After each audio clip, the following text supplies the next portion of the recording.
메리 크리스마스! 깜짝 놀라셨죠?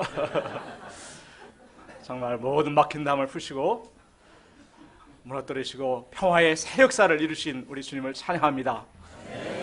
또 우리는 늘 죄 때문에 참 추하고 패한 인생을 살았지만 승리의 새 역사, 기쁨의 새 역사를 이루신 주님, 또 이루실 그 주님을 생각할 때 정말 감동과 감격이 되는 것 같습니다. 저희 이부 역사도 11년 전에는 없었습니다. 그래서 새롭게 이부가 개척되었고 우리가 하는 이 모든 역사가 하나님께서 이루신 새 역사입니다. 이 주님을 찬양합니다. 오늘 말씀의 제목은 아브라함의 믿음의 의입니다. 우리 17절 말씀 같이 읽고 기도하겠습니다. 시작. 기록된 바 내가 너를 많은 민족의 조상으로 세웠다 하심과 같으니 그가 믿은 바 하나님은 죽은 자를 살리시며 없는 것을 있는 것으로 부르시는 이시니라. 걸어가신 주님, 참 죄에 짓눌리고 참 이 죄로 병들어 멸망할 저희를 불쌍히 여기시고 이 땅의 악의 몸으로 저희를 찾아와 주시고 또 저희의 모든 허물과 죄악을 담당하시기에 십자가에 피 흘려 생명을 내어주신 그 주님의 놀라우신 희생과 사랑을 인하여 감사합니다. 이 참 주님의 희생과 사랑이 저희를 살리고 또 이 험한 세상을 살아갈 새 힘과 참 능력이 되는 것을 인하여 감사합니다. 날마다 저희가 이 주님의 은혜 앞에 엎드리게 도와주시고 정말 이 주님을 믿는 믿음으로 승리하는 저희가 되도록 은혜 주시기를 간절히 기도합니다. 참 이 로마서 말씀 가운데 함께하여 주시고 주님의 놀라우신 사랑과 진리의 복음을 드러내 주시기를 간절히 기도하고 원합니다. 저희를 불쌍히 여기셔서 당신의 복음을 드러내 주십시오. 우리 주 예수 받들어 기도했습니다. 아멘. 우리는 지난 강의에서 이제는 율법 외에 하나님의 한 의가 나타났다는 말씀을 들었습니다. 예수님의 그 피를 믿을 때 우리의 모든 죄를 간과하시고 의롭다 해주시는 하나님의 놀라운 은혜에 대해 배웠습니다. 죄로 인해서 세상은 온갖 얼룩과 껌댕이가 묻어져 있고 피자국까지 섞여 있는 소망이 없는 세상이었지만 이 하나님의 의는 하얀 눈과 같이 이 모든 것을 덮어서 순백의 그 순결한 새 세상으로 만들어준 것 같은 그런 은혜였습니다. 그런데 유대인들은 이 놀라운 하나님의 은혜를 그냥 받아들이는 것을 껄끄러워하였습니다. 그들은 그 큰 은혜를 받으려면 최소한 뭔가 좀 바탕이 있어야 한다고 했습니다. 그것이 할례와 율법이었습니다. 그래서 사도 바울은 유대민족의 조상이요 신앙의 모델로 삼는 아브라함과 다윗의 위에를 들고 있습니다. 그들이 아무리 논쟁을 하다가도 아브라함이 또는 다윗 왕이 이렇게 했어 하면은 논쟁 끝 결론이었기 때문입니다. 바울은 이 두 사람을 통해서 이 하나님의 의가 바로 구약의 이 믿음의 조상들에게도 그대로 적용되었고 그들도 이 은혜를 덧입은 자들임을 증거하고 있습니다. 이를 통해서 이 믿음의 의, 하나님의 의가 모든 믿는 자들에게 적용되는 하나님의 절대 구원의 진리가 됨을 선포하고 있습니다. 파트 1, 믿음으로 의롭게 됨의 축복. 1. 나의 쌓은 공로가 아니라 하나님의 은혜입니다. 1, 2절을 보십시오. 우리 같이 한번 읽어봅시다. 시작. 그런즉 육신으로 우리 조상인 아브라함이 무엇을 얻었다 하리요? 만일 아브라함이 행위로서 의롭다 하심을 받았으면 자랑할 것이 있으려니와 하나님 앞에서는 없느니라. 육신으로라는 것은 인간적인 노력이나 행위를 말합니다. 그런 것들로 아브라함이 뭔가 하나님께 인정을 받고 얻은 것이 없었다는 것을 반어적으로 말해주고 있습니다. 그렇게 유대인들이 존경하는 아브라함도 행위로 하면 하나님 앞에 내세우고 자랑할 것이 없습니다. 그도 우리처럼 실수와 허물투성이 인간이기 때문입니다. 대표적인 예가 두 번이나 그의 아내를 누이로 속인 사건입니다.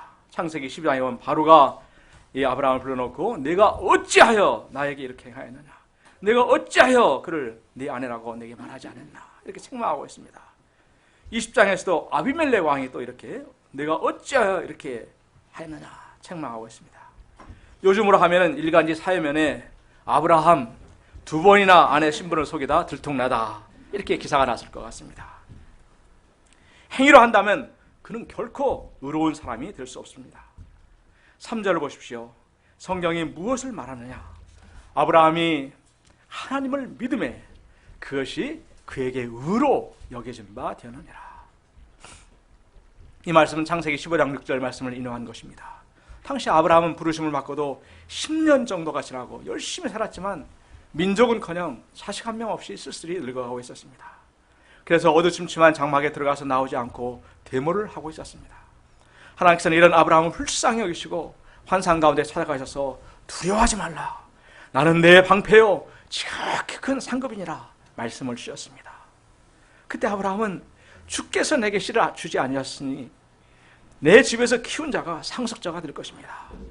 저도 제 생각과 계획이 있어요 라고 했습니다. 그래서 하나님께서는 너 아니라 내 몸에서 날 자가 내 상속자가 되리라 하시고 그를 이끌고 밖으로 나와서 무뼈를 보여주시고 내 자손이 이와 같으리라 말씀하셨습니다. 이때 아브라함은 하나님 큰 상급 말고 남들도 다 낳는 자식 하나만 좀 낳게 해봐 주세요. 그게 제 최소 요구 조건입니다. 그게 안 들어지면 저는 더 이상 하나님 못 믿겠어요 하며 끝까지 자기를 주장할 수도 있었습니다. 그러나 놀랍게도 아브라함은 하나님과 그 약속의 말씀을 믿었습니다.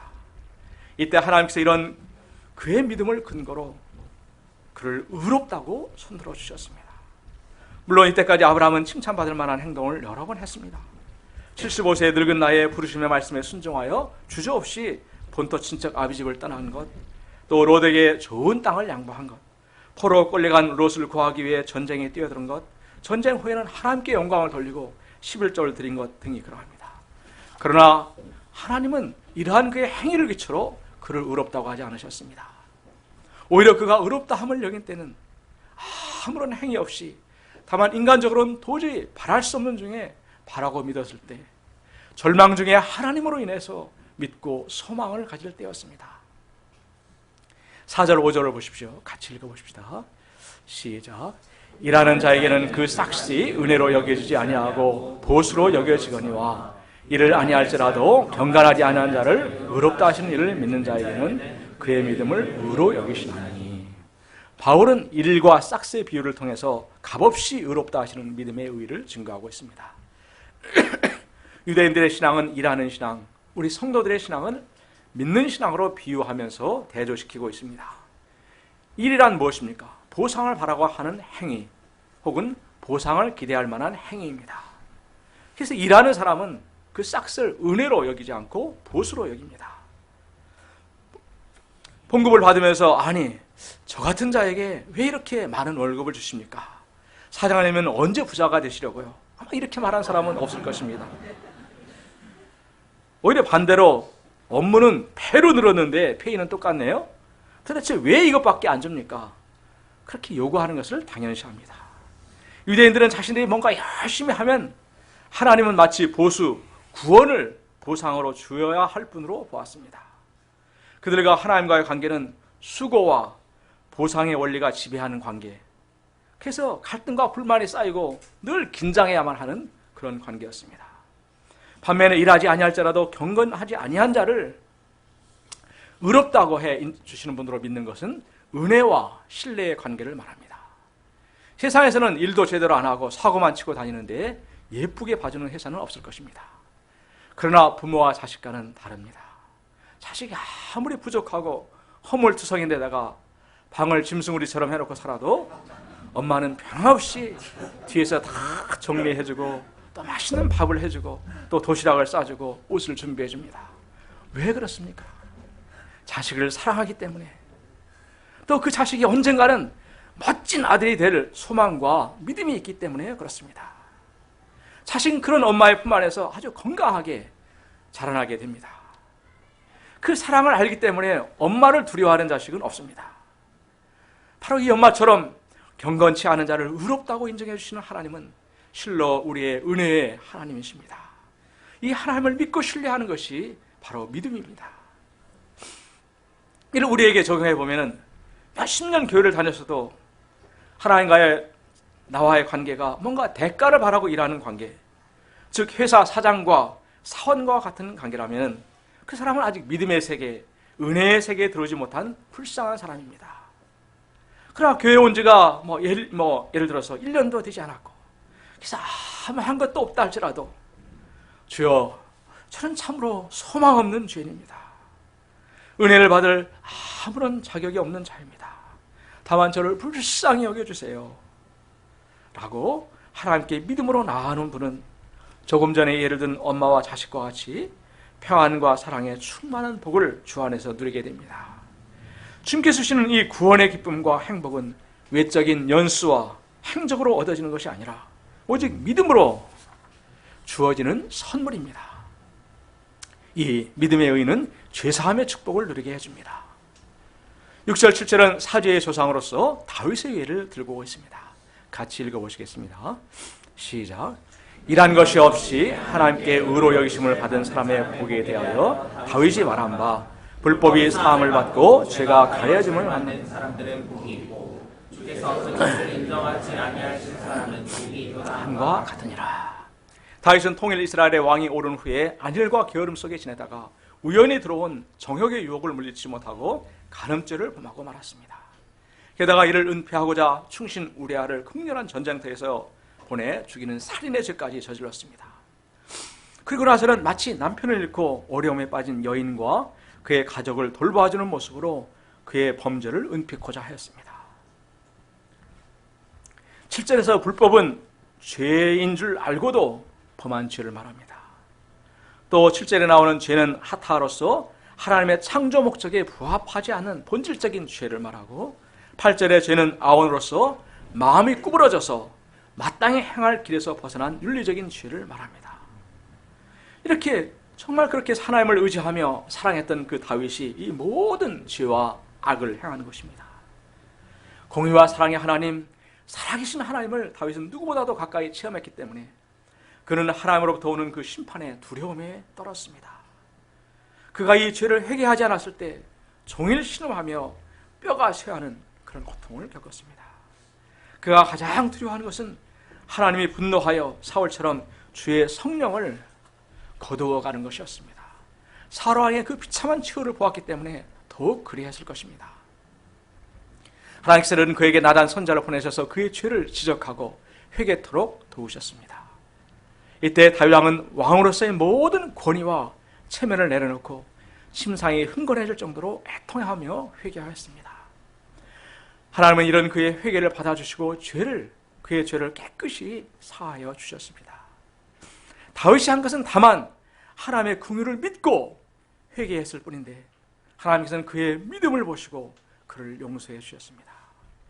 7절 8절에서 그 사함은 깨끗이 제거함을 말하고 가려짐은 보이지 않게 덮어버리는 것을, 또 인정하지 아니하는 것은 아예 죄라고 여기지 않는 것을 말합니다. 이처럼 하나님의 사전은 완전하여서 그 죄 자체를 냄새조차 나지 않게 치워버리고 덮어버리시고 끝까지 죄로 간주치 않으시는 것입니다. 다윗은 그가 선인 시절 거인 골리앗을 때려눕힐 때, 또 여인들이 사울은 천천히요 다윗은 만만이라고 노래할 때나, 또 통일 이스라엘 왕국의 왕이 되었을 때가 복이 있었다고 말하지 않았습니다. 대신 엎질러진 물과 같이 도저히 다시 담을 수 없는 죄요, 주홍 글씨처럼 죽을 때까지 따라다니는 그 죄가 사함을 받는 것이 가장 큰 축복이라고 말하고 있습니다. 이 세상에서 가장 무섭고 무거운 것이 있다면 바로 그것은 죄일 것입니다.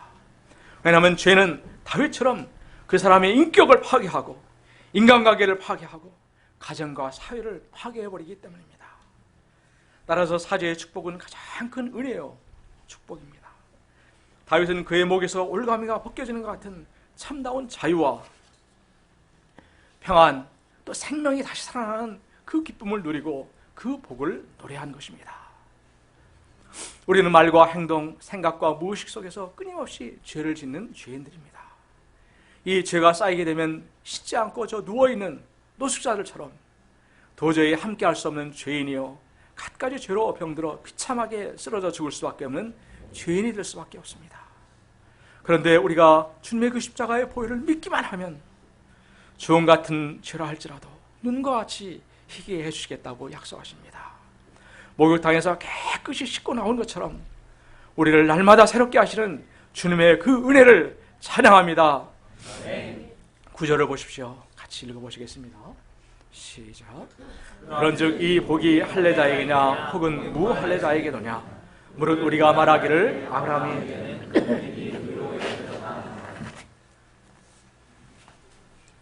이 복은 아브라함과 다윗이 믿음으로 말미암아 의롭다함을 얻은 그 복을 말합니다. 이러한 복은 유대인들이 자랑하던 할례받은 자에게만 임하는 것입니까? 아니면 무할례자에게도 미치는 복입니까? 바울은 이 문제를 해결하기 위해서 아브라함이 할례받은 그 시점을 따져보고 있습니다. 10절, 11절을 보십시오. 같이 읽어봅시다. 시작. 그런즉 그것이 어떻게 여겨졌느냐? 할례시가 아니요 무할례시니라. 그가 할례의 표를 받은 것은 무할례시에 믿음으로 된 의를 인친 것이니 조상이 되어 여기심을 얻게 하려 합니다. 아브라함이 할례를 받음으로 의롭다 여기심을 받은 것은 창세기 15장 사건인데, 그때는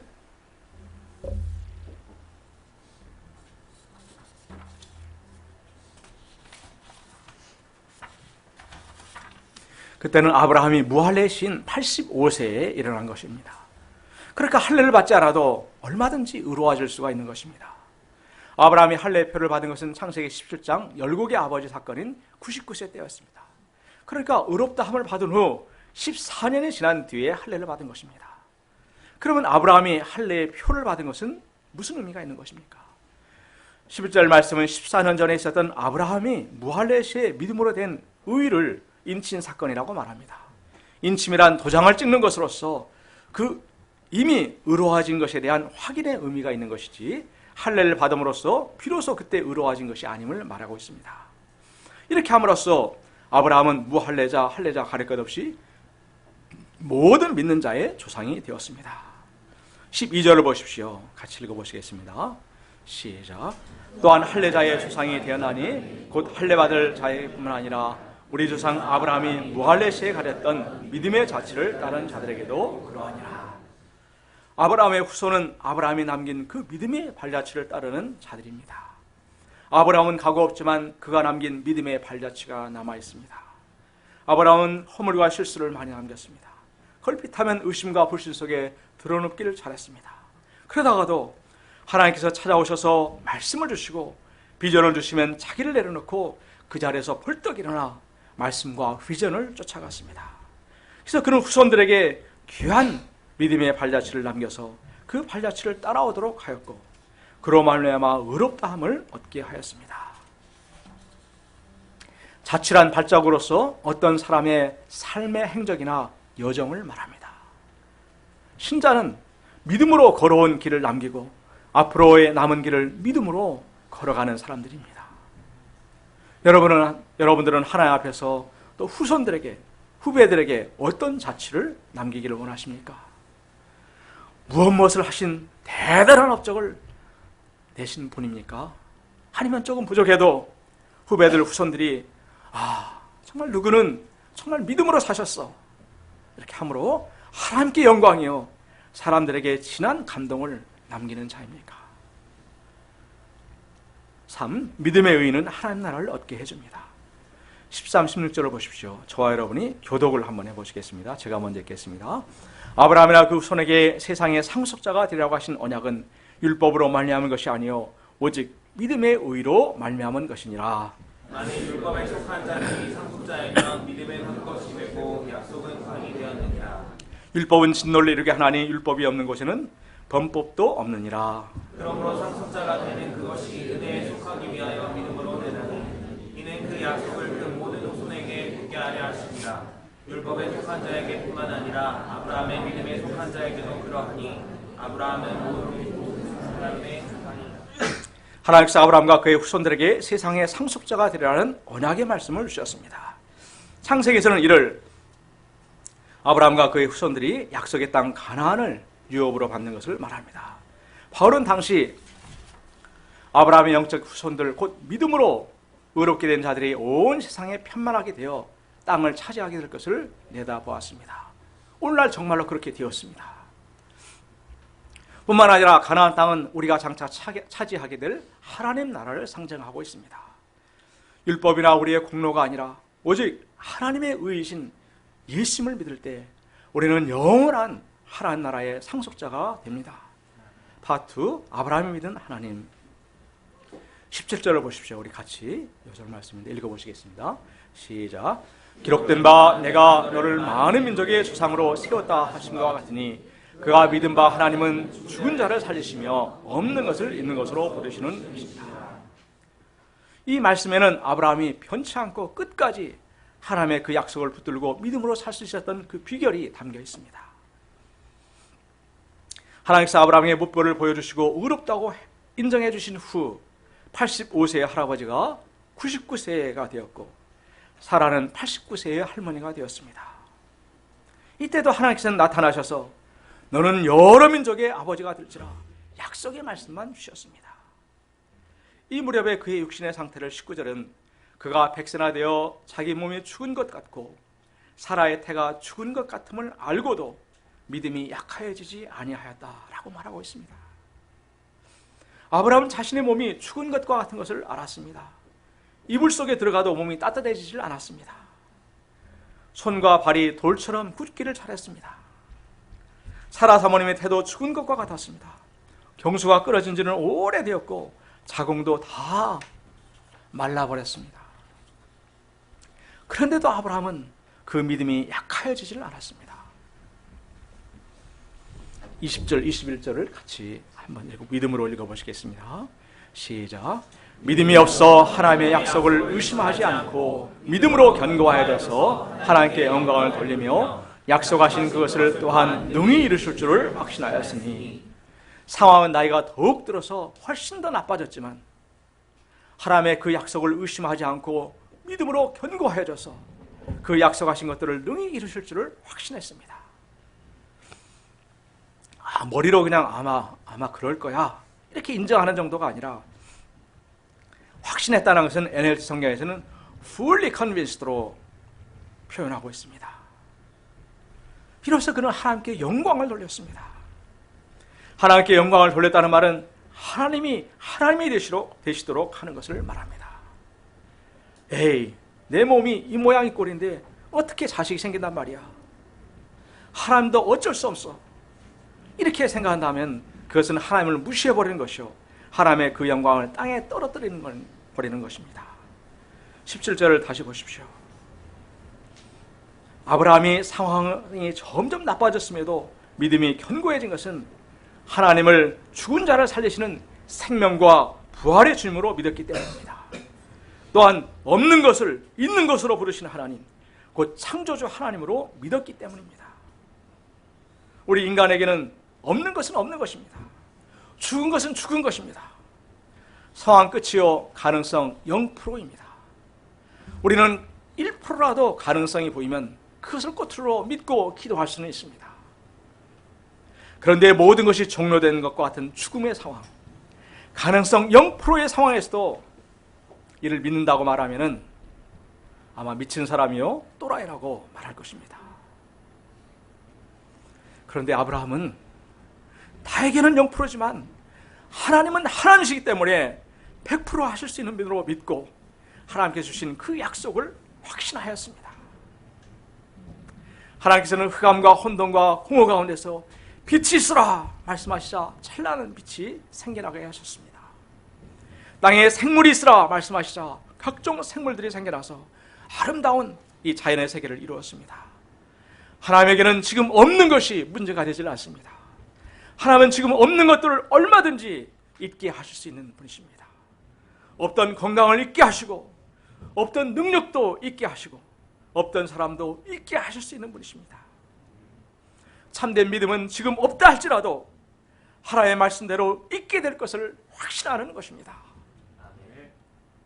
생각해 보십시오. 사실 나와 이 세상, 이 모든 현실이 있게 하신 그 근원의 세계, 그 바로 하나님의 세계를 바라보고 그 하나님을 믿는 것은 미친 사람이 아니라 지극히 정상적인 사람입니다. 참된 믿음이요 하나님의 축복을 불러오는 믿음인 것입니다. 18절을 보십시오. 아브라함이 바랄 수 없는 정에 바라고 믿었으니 이는 내 후손이 이와 같으라고 하신 말씀대로 많은 민족의 조상이 되게 하려 하십니다. 바랄 수 없으면 포기하는 것이 당연한데 아브라함은 하나님을 믿음으로 바랄 수 없는 중에 바라고 믿었습니다. 절단 절망 중에서도 소망의 끈을 놓치지 않았습니다. 전능하신 하나님, 약속에 신실하신 하나님은 그 하신 약속을 반드시 이루실 것을 믿었습니다. 하나님께서는 이런 아브라함의 믿음을 보시고 그와 사라의 죽은 것 같은 몸을 젊은이의 몸으로 바꾸어 주셨습니다. 히브리서 11장 11절은 믿음으로 사라 자신도 나이가 많아 단산하였으나 잉태할 수 있는 힘을 얻었으니 이런 약속하신 이를 믿으신 줄 알았습니다 말하고 있습니다. 사라도 약속을 주신 그 하나님을 없는 것을 있는 것처럼 부르실 수 있는 분이시요 생명의 주이심을 믿었을 때 하나님께서는 그녀의 몸을 젊은 처녀의 몸과 같이 바꾸어 주셨습니다. 생명이 잉태되어서 사라 사모님의 그 폐가 불러오고 뱃속에 아기가 이리저리 발차기를 할 때 아브라함과 사라의 심령이 어떠했을까요? 아마 이 놀라우신 하나님으로 인하여 전율하였을 것입니다. 왜? 하고 마침내 이삭이 태어났을 때는 그들의 눈에는 감격의 눈물이 보이지 않았을까요? 그는 이때 죽은 자 같은 그들에게 생명을 주신 하나님, 부활의 주님을 이미 체험한 것입니다. 그리고는 이 하나님을 찬양하지 않을 수 없었을 것입니다. 할렐루야! 주 이름 높이세! 이렇게 하지 않았을까요?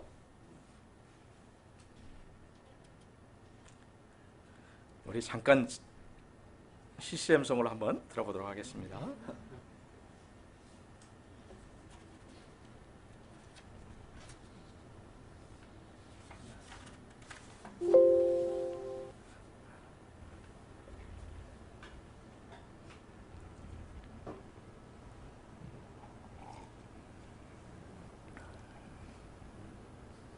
소리가 왜 안 나죠?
아브라함이 이렇게 부활의 주요 생명의 주가 되시는 하나님을 체험하였을 때 했기 때문에 이삭을 번제로 바치라고 했을 때도 조금의 주저함이 없이 하나님께 내어드릴 수가 있었습니다.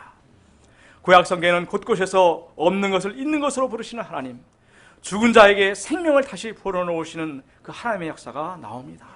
대표적인 예가 열왕기 4장에 나오는 엘리사와 수넴 여인의 사건입니다. 수넴 여인의 지극한 섬김에 감동을 받은 엘리사가 그녀에게 한 해가 지나면 아들을 안게 된 것을 약속해 주었습니다. 이 여인은 이 말이 너무나도 황당하게 느껴져서 내 주 하나님의 사람이여 당신의 계집종을 속이지 마옵소서, 놀리지 말라는 것이죠. 이렇게 했습니다. 그렇게 해서 태어난 아들이 하루는 머리가 아파서 내 머리야 머리야 이렇게 하더니 어머니 무릎에서 그냥 쓰러져 죽어버렸습니다. 엘리사는 죽은 아들을 안고 여호와 하나님께 기도함으로 죽은 이 아들을 다시 살려냈습니다. 엘리사는 없는 것을 있는 것으로 부르시는 하나님, 죽은 자도 살리시는 하나님을 믿음으로 하나님의 그 영광을 드러내었습니다. 요셉이 애굽의 노예로 팔려갔을 때 그 지도자의 꿈은 없어진 것처럼 보였습니다. 하나님의 주권과 섭리는 보이지 않고 인간의 죄악들만 가득했습니다. 보디발 집에서 억울한 누명을 쓰고 감옥으로 추락할 때는 진실도 정의도 없었습니다. 그런데 하나님은 때가 되자 그 놀라운 주권과 섭리를 드러내셨습니다. 수많은 생명을 살릴 뿐만 아니라 형들을 회개시킴으로 병든 가족을 치유하였고 이스라엘 민족의 기초를 놓으셨습니다. 예수님의 십자가는 어떠합니까? 골고다 십자가에는 어떠한 공이나 자비도 없고 조롱과 멸시와 끔찍한 고통만 가득한 것처럼 보였습니다. 그런데 하나님께서는 이 예수님을 죽은 자 가운데서 살리심으로 하나님의 공의와 사랑이 십자가에 있음을 만천하에 드러내셨습니다. 우리 가운데 송아브라함 성사님은 대학교 3학년 때 허리를 삐끗하여 허리를 다치게 되었습니다. 병원도 다니고 침도 맞아보았지만 증세는 도리어 더 악화가 되었고 몸무게가 9kg나 빠지게 되었습니다. 젊은 나이에 병에 걸리자 절망이 그의 심령에 가득하여서 어떻게 하면 죽을 수 있을까? 매일매일 그 생각뿐이었다고 합니다. 그때 목자님이 전해주신 요한복음 3장 16절, 하나님의 세상을 이처럼 사랑하사 독생자를 주셨으니 이는 그를 믿는 자마다 멸망하지 않고 영생을 얻게 하려 하심이라. 말씀을 통해서 믿는 자마다 멸망하지 않고 영생을 얻도록 예수님을 보내주신 그 하나님의 사랑이 그 마음에 부딪혀 왔습니다. 또 수냄 여인의 아들의 탄생과 죽음, 다시 소생의 역사를 통해서 없는 것도 있게 하시고 죽은 자도 다시 살려내시는 그 하나님을 믿게 되었습니다. 그러자 그의 허리의 병도 능히 낫게 하실 수 있음을 믿게 되었습니다. 그러자 놀랍게도 허리의 통증이 사라지고 병이 낫는 기적의 역사를 체험하게 되었습니다. 이 믿음의 산 체험은 선교사님을 1990년 철의 장막이 거치기도 전에 러시아 선교사로 나가시겠고 거기서 거의 30년 동안 이 하나님을 전하며 승리의 삶, 믿음의 삶을 살게 하신 원동력이 되었습니다. 우리가 인생을 살아가면서 거대한 절벽과 같은 한계에 부딪혔을 때 어떻게 합니까? 죽은 것처럼 굳어져서 더 이상의 변화나 소망을 가질 수 없는 상황에 부딪히면 어떻게 합니까? 기도할 힘을 잃어버리고 주저앉아버리고 포기해버리진 않습니까? 저는 이 말씀을 준비하면서 아브라함의 그 산 믿음에 큰 도전을 받게 되었습니다. 제가 믿음으로 산다고 했지만 정말 돌이켜보니까 가능성이 보이는 현실을 믿고 살 때가 참으로 많았습니다. 도저히 변화할 기미가 없는 사람들에 대해서는 기도의 손이 이렇게 힘이 빠져서 놓아져 버렸습니다. 바로 이때가 하나님께 나아가야 할 때라는 것을 머리로는 알았지만 생명의 죽음과 같은 상황과 현실에 압도되어 버렸습니다. 제가 아브라함이 믿은 그 하나님을 나의 하나님으로 믿기로 결단하고 제 믿음 없음을 회개하였을 때 하나님의 그 생명과 능력이 제 안에서 역사하기 시작했습니다. 전에는 여러 일들의 마음이 여기저기 분산되어서 염려만 가득할 뿐 신도가장을 나가지 않았습니다. 그런데 없는 것도 있게 하실 하나님을 믿으니까 중심이 딱 잡혀서 모든 것이 하나로 통합이 되고 질서가 생겨났습니다. 일들을 처리할 지혜도 척척 생기게 되었습니다. 이 놀라우신 하나님이 제 안에 들어오자 담대함에서 오는 능력도 생기게 되었습니다. 내가 중심이 되어서 애쓰고 노력하는 삶은 1.5V 건전지 두세 개로 간신히 끓여가는 그런 삶과 같았습니다. 그러나 아브라함이 믿은 그 하나님을 믿고 사는 것은 220V 전기를 끌어다가 마음껏 쓰는 것과 같은 그런 삶의 활력을 갖게 해주는 삶이었습니다. 마치 산삼을 먹은 것처럼 마음이 든든해지니까 무엇을 해도 두렵지가 않았습니다. 믿음이 있으니까 기도도 너무나 잘 되었습니다. 탁구도 전엔 실수할까 봐 이렇게 깔짝깔짝 했었는데 믿음으로 과감하게 치니까 실력도 부쩍 늘게 되었습니다. 덤으로 죽은 자를 살리시는 것 같은 하나님의 생명을 체험할 때 우리는 하나님을 찬양하며 증거하지 않을 수가 없게 됩니다. 야, 정말 하나님은 놀라우신 분이야. 정말 감동이야, 감동. 이사야서 43장 21절에 말합니다. 이 백성은 내가 나를 위하여 지었나니 나를 찬송하게 하려 함이니라. 저희 모두가 이 하나님을 아브라함과 같이 온전히 신실되게 믿음으로 온 마음과 심령으로 이 하나님을 찬송하는 주의 백성들이 되기를 간절히 기도합니다. 어지럽고 참 어두운 이 세상, 또 생명이 죽어나가는 이 세상에 부활의 주님의 이름을 높이고 자랑하는 주님의 제자들이 될 수 있기를 간절히 기도합니다. 우리 여절 말씀 읽고 기도하고 마치겠습니다. 시작. 내가 너를 많은 민족의 조상으로 세웠다 하신 것 같으니 그가 믿은 바 하나님의 죽은 자를 살리시며 없는 것을 있는 것으로 부르시는 이시니라. 그러하신 주님, 정말 하나님은 죽은 자를 살리시며 없는 것을 있는 것으로 부르시는 부활의 주요 창조주 하나님이 되신 것을 참으로 감사합니다. 제가 날마다 현실과 상황과 나를 믿지 아니하고 이 하나님을 믿음으로 하나님께 영광을 돌리는 삶을 살 수 있도록 은혜 주시기를 간절히 기도합니다. 부장정원 감사합니다. 우리 주 예수 받들어 기도했습니다. 아멘.